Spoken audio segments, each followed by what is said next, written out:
pelatihnya Arjan Yuri.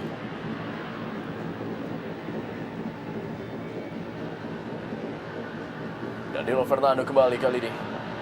Masih Daniel Fernando berikan bola kepada Jeffrey Dwi Hadi. Masih Jeffrey Dwi Hadi. Lebar dia, berikan kepada M. Robi. Lah dia, M. Robi pemain muda potensial Persija Jakarta yang musim ini pindah menuju kepada Persik Kediri. Masih M. Robi, umpan cukup baik M. Robi. Masih dapat diamankan oleh barisan pertahanan dari Persija Jakarta. Ya, luar biasa menariknya melihat bagaimana seorang Robi bisa sampai maju ke depan. Ini menunjukkan bahwa Persik Kediri tidak merasa ragu untuk melakukan penyerangan walau mereka bertindak sebagai tim tamu. Sebuah peluang kali ini, El Loco Gonzalez dan sebuah gol!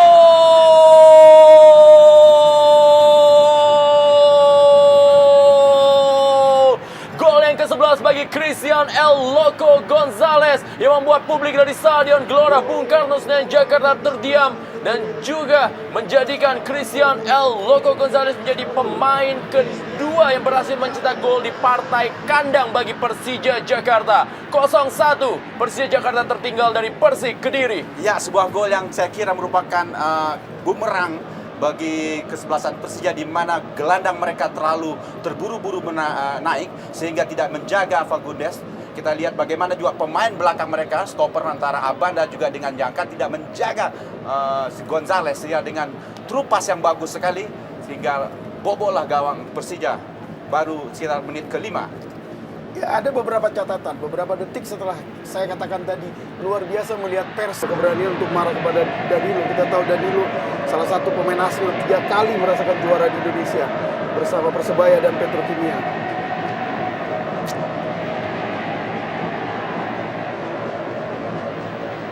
Balik Herman Abanda, datang serangan kali ini El Loco atau Legi Mitra Harjo.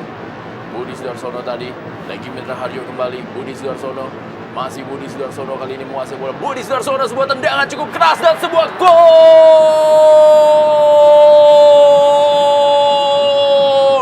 Budi Sudarsono, mantan pemain dari Persija Jakarta, berhasil mencetak gol kedua dari Persik Kediri yang merubah kedudukan menjadi 0-2 bagi Persik Kediri dan juga gol yang ke-69 sepanjang karirnya di Liga Indonesia. Ya, dan mengapa Budi Sudarsono bisa mencetak gol? Nanti kita perhatikan bagaimana hampir semua pemain Persija hanya menonton anak-anak Persik Kediri menguasai bola.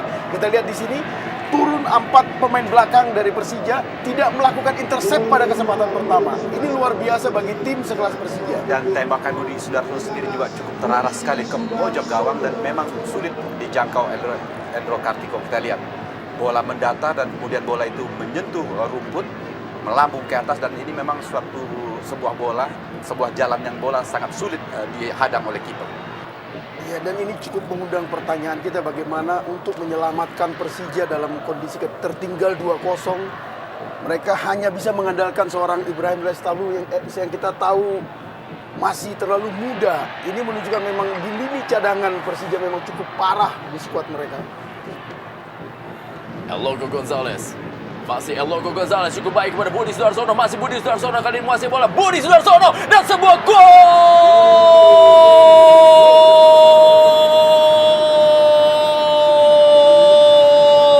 Sebuah serangan balik dari Persik Kediri diselesaikan dengan sempurna oleh Budi Sudarsono dan menambah pundi-pundi golnya bagi Persik Kediri dan merubah kedudukan menjadi 0-3. Persik Kediri unggul atas Persija Jakarta. Iya, seperti yang saya katakan tadi bahwa hati-hati pemain Persija melakukan serangan-serangan karena bagi Persik cukup hanya 2 kali sentuhan saja bisa menciptakan gol, dan ini terbukti di gol ketiga ini, di mana hanya 3 kali sentuhan dari belakang kemudian kepada Gonzalez, dan Gonzalez memberikan trupas kepada Budi, dan Budi memperlihatkan skillnya betul sebagai striker.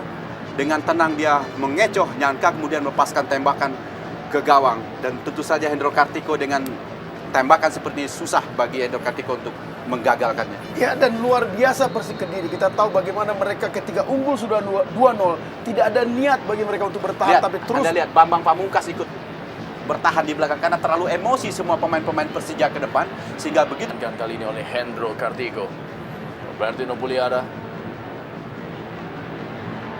M. Ilham, umpan kepada Greg Nokolo. Bayangin dia oleh Hamka Hamzah. Masih Greg Nokolo. Greg Nokolo kali ini. Umpan kembali Greg Nokolo.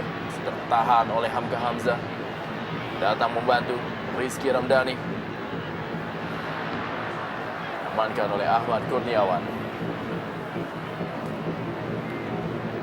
Ya, kita lihat bagaimana pemain yang digantikan adalah seorang Aliuddin, seorang tumpuan Persija di lini depan untuk mencetak gol. Sementara penggantinya belum memperlihatkan kontribusi yang maksimal bagi Persija.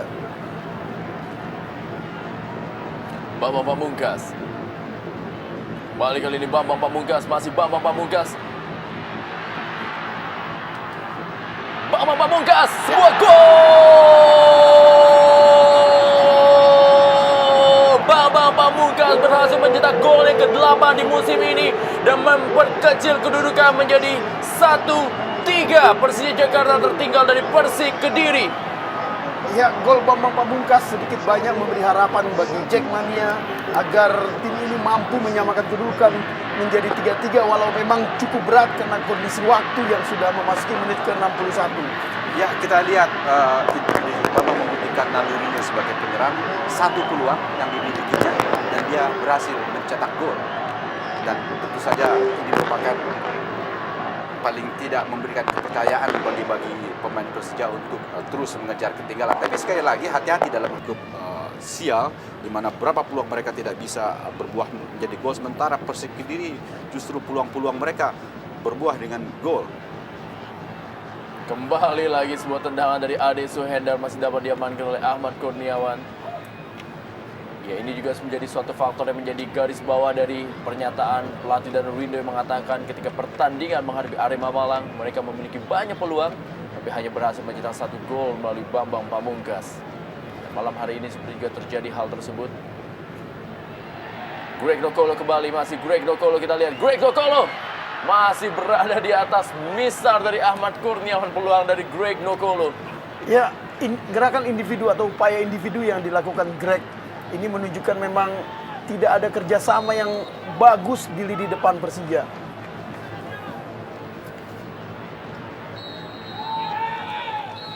Wasit Mukhlis Ali Fatoni meniupkan peluit yang menandakan akhir dari pertandingan Super Big Match Jarum Indonesia Super League. Persija Jakarta tertinggal 1-3 dalam skor akhir dalam pertandingan di malam hari ini dan merupakan kekalahan pertama bagi Persija Jakarta dalam Jarum Indonesia Super League. Sebuah hasil yang sempurna diraih oleh Archan Yuri yang juga merupakan mantan pelatih dari Persija Jakarta dalam Super Big Match malam hari ini.